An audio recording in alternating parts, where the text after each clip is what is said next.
Metode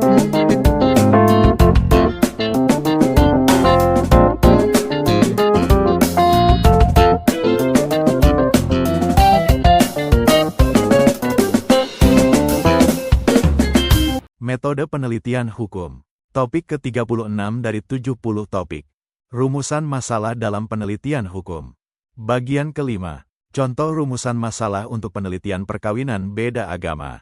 Perkawinan adalah perilaku makhluk ciptaan Tuhan yang Maha Esa agar kehidupan di alam dunia berkembang biak. Perkawinan bukan saja hanya terjadi di kalangan manusia, tetapi juga terjadi pada tanaman, tumbuhan, dan hewan. Oleh karena manusia adalah makhluk yang berakal, maka perkawinan merupakan salah satu budaya yang beraturan yang mengikuti perkembangan budaya manusia dalam kehidupan masyarakat.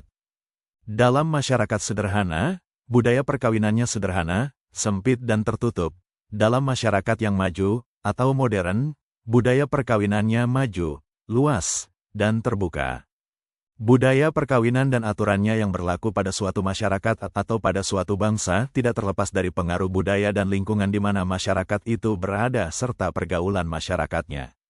Ia dipengaruhi oleh pengetahuan, pengalaman, kepercayaan dan keagamaan yang dianut oleh masyarakat yang bersangkutan. Seperti halnya aturan perkawinan bangsa Indonesia bukan saja dipengaruhi oleh adat budaya masyarakat setempat, tetapi juga dipengaruhi oleh ajaran agama Hindu, Buddha, Islam, Kristen, Katolik, bahkan dipengaruhi oleh budaya perkawinan Barat. Walaupun bangsa Indonesia kini telah memiliki hukum perkawinan nasional sebagai aturan pokok, namun adalah kenyataan bahwa di kalangan masyarakat Indonesia masih tetap berlaku adat dan tata upacara yang berbeda-beda. Perbedaan dalam pelaksanaan hukum perkawinan itu dapat mempengaruhi cara hidup kekeluargaan, kekerabatan, kekaryaan seseorang dalam kehidupan masyarakat. Indonesia telah memiliki undang-undang perkawinan nasional, yang sifatnya telah menampung sendi-sendi, dan memberikan landasan hukum perkawinan, yang selama ini menjadi pegangan dan berlaku bagi berbagai golongan masyarakat Indonesia yang berbeda-beda. Jadi bangsa Indonesia telah memiliki hukum perkawinan yang telah berdasarkan pada Pancasila dan tetap berpijak pada Bhinneka Tunggal Ika. Hal mana berarti walaupun pada pokoknya kita sudah mempunyai hukum perkawinan yang berlandaskan kesatuan namun kebinekaannya tetap masih berlaku. Mengapa demikian? Dikarenakan yang berbeda-beda itu masih kuat pengaruhnya. Oleh karenanya, bila yang berbeda bertemu dalam ikatan perkawinan campuran, sedangkan salah satu pihak masih tetap mempertahankan pegangannya, maka ada kalanya menimbulkan kesulitan dalam penyelesaiannya, bahkan dapat berakibat terganggunya kerukunan hidup berumah tangga. Suatu perkawinan dianggap sah apabila telah mendapatkan pengakuan dari negara. Cara untuk mendapatkan pengakuan itu selalu berbeda-beda di antara negara yang satu dengan negara yang lainnya. Mengenai hal ini, dapat dilihat dari rumusan pengertian perkawinan dalam Undang-Undang Nomor 1 Tahun 1974, Pasal 1 yang berbunyi, perkawinan adalah ikatan lahir dan batin antara seorang pria dan seorang wanita sebagai suami istri dengan tujuan membentuk keluarga atau rumah tangga yang bahagia dan kekal berdasarkan ketuhanan yang Maha Esa. Dengan diberlakukannya Undang-Undang Perkawinan Nomor 1 Tahun 1974, yang bersifat nasional sejak tanggal 2 Januari tahun 1974, maka sudah tercapailah cita-cita masyarakat dan bangsa Indonesia untuk mempunyai sebuah undang-undang yang mengatur tentang perkawinan, tetapi apabila diteliti pasal demi pasal dan penjelasan undang-undang tersebut serta peraturan pelaksanaannya, yaitu Peraturan Pemerintah Nomor 9 Tahun 1975 tentang pelaksanaan Undang-Undang Nomor 1 Tahun 1974, maka tidak ditemukan ketentuan yang mengatur secara tegas mengenai masalah perkawinan antara mereka yang berbeda agama.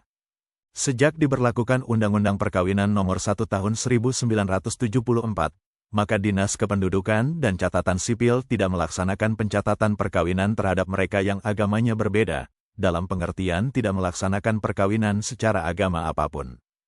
Dinas Kependudukan dan Catatan Sipil hanya mencatatkan diri mereka yang sudah melaksanakan perkawinan yang secara agama. Mengenai sahnya suatu perkawinan diatur secara tegas dalam Undang-Undang Perkawinan Nomor 1 Tahun 1974 pada Pasal 2 Ayat 1 yang berbunyi, perkawinan adalah sah apabila dilakukan menurut hukum masing-masing agamanya dan kepercayaannya itu. Yang dimaksud dengan hukum masing-masing agamanya dan kepercayaannya, termasuk ketentuan perundang-undangan yang berlaku bagi golongan agamanya dan kepercayaannya, sepanjang tidak bertentangan atau tidak ditentukan lain dalam Undang-Undang Perkawinan Nomor 1 Tahun 1974. Agama sebagai wahyu Tuhan mengandung kebenaran mutlak, yang diyakini paling benar oleh para pemeluknya, sehingga agama dijadikan sebagai landasan, pegangan dan pedoman, baik dalam melakukan hubungan dengan Tuhan maupun hubungan antar sesama manusia, termasuk di dalamnya masalah perkawinan. Mengingat negara Indonesia terdiri dari berbagai suku bangsa serta berbagai agama dan kepercayaan, maka tidak mengherankan apabila kita sering menjumpai atau mendengar adanya perkawinan beda agama. Dinas Kependudukan dan Catatan Sipil dapat melaksanakan pencatatan perkawinan yang berbeda agama melalui permohonan ke pengadilan negeri setempat untuk izin menikah bagi calon suami dan calon istri dengan konsekuensi berbagai persyaratan administrasi yang harus diajukan sebelum pengadilan negeri mengabulkan. Ketentuan ini diatur dalam Undang-Undang Administrasi Kependudukan Nomor 23 Tahun 2006 dalam Pasal 35 yang berbunyi, perkawinan yang ditetapkan oleh pengadilan adalah perkawinan yang dilakukan antar umat yang berbeda agama. Pada kehidupan masyarakat di daerah khususnya perkawinan beda agama menjadi problematika yang sangat jarang terjadi. Karena orang awam berpandangan bahwa perkawinan beda agama di negara Indonesia ini merupakan suatu hal yang tidak mudah untuk mereka laksanakan. Sehingga kebanyakan nikah beda agama dilaksanakan para pihak di luar negeri. Akan tetapi mereka tidak akan mendapatkan perlindungan hukum di Indonesia. Di wilayah Kabupaten Wonogiri, pelaksanaan nikah beda agama terjadi tidak hanya sekali. Hal ini terjadi karena keberanian dari majelis hakim dalam mengadopsi pasal demi pasal yang digunakan guna memberikan penetapan terhadap perkawinan beda agama. Guna memperoleh kepastian terhadap kedudukan hukum perkawinan beda agama, diperlukan adanya bukti yang autentik. Sifat bukti autentik tersebut tetap dan dapat menjadi pedoman untuk membuktikan tentang kedudukan hukum yang mendukung kepastian perkawinan beda agama dengan adanya akta yang dikeluarkan oleh satu lembaga. Lembaga yang berwenang mengeluarkan akta yang dimaksud, menurut Keputusan Presiden Republik Indonesia Nomor 12 Tahun 1983 Pasal 5 Ayat 2 adalah Lembaga Kependudukan dan Catatan Sipil. Dari paparan tersebut, di atas yang merupakan fakta hukum adalah A. Perkawinan beda agama, B. Sahnya perkawinan, C. Fungsi pencatatan perkawinan. Sedangkan yang tidak relevan dan harus direduksi adalah A. Perkawinan adalah perilaku makhluk ciptaan Tuhan Yang Maha Esa agar kehidupan di alam dunia berkembang biak. Perkawinan bukan saja hanya terjadi di kalangan manusia, tetapi juga terjadi pada tanaman, tumbuhan, dan hewan.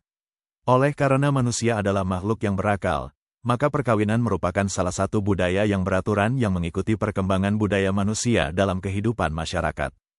Dalam masyarakat sederhana budaya perkawinannya sederhana, sempit dan tertutup. Dalam masyarakat yang maju, atau modern, budaya perkawinannya maju, luas dan terbuka. B. Budaya perkawinan dan aturannya yang berlaku pada suatu masyarakat atau pada suatu bangsa tidak terlepas dari pengaruh budaya dan lingkungan di mana masyarakat itu berada serta pergaulan masyarakatnya, dipengaruhi oleh pengetahuan, pengalaman, kepercayaan dan keagamaan yang dianut oleh masyarakat yang bersangkutan. Seperti halnya aturan perkawinan bangsa Indonesia bukan saja dipengaruhi oleh adat budaya masyarakat setempat, tetapi juga dipengaruhi oleh ajaran agama Hindu, Buddha, Islam, Kristen, Katolik bahkan dipengaruhi oleh budaya perkawinan Barat. Walaupun bangsa Indonesia kini telah memiliki hukum perkawinan nasional sebagai aturan pokok, namun adalah kenyataan bahwa di kalangan masyarakat Indonesia masih tetap berlaku adat dan tata upacara yang berbeda-beda. Perbedaan dalam pelaksanaan hukum perkawinan itu dapat mempengaruhi cara hidup kekeluargaan, kekerabatan, kekayaan seseorang dalam kehidupan masyarakat. Berdasarkan fakta hukum tersebut di atas dapat dirumuskan masalah A. Apa implikasi yuridis Undang-Undang Administrasi Kependudukan terhadap legalitas perkawinan beda agama? B. Apakah anak yang lahir dari perkawinan beda agama yang dicatatkan mempunyai hubungan keperdataan dengan ayahnya? Itulah materi topik ke-36 metode penelitian hukum. Channel ini dimaksudkan membantu para mahasiswa untuk memahami perkuliahan dan masyarakat umum yang ingin menambah wawasan. Video tutorial dituturkan dan disubtitelkan agar dapat ditonton, dibaca, sambil didengarkan. Untuk pemahaman yang lebih baik, putar dan dengarkan video tutorial berulang-ulang. Subscribe dan like, agar Anda mendapatkan update tutorial lainnya. Bagikan link video ini agar teman-teman juga mendapatkan manfaat channel ini. Sekian dan terima kasih. Sampai jumpa.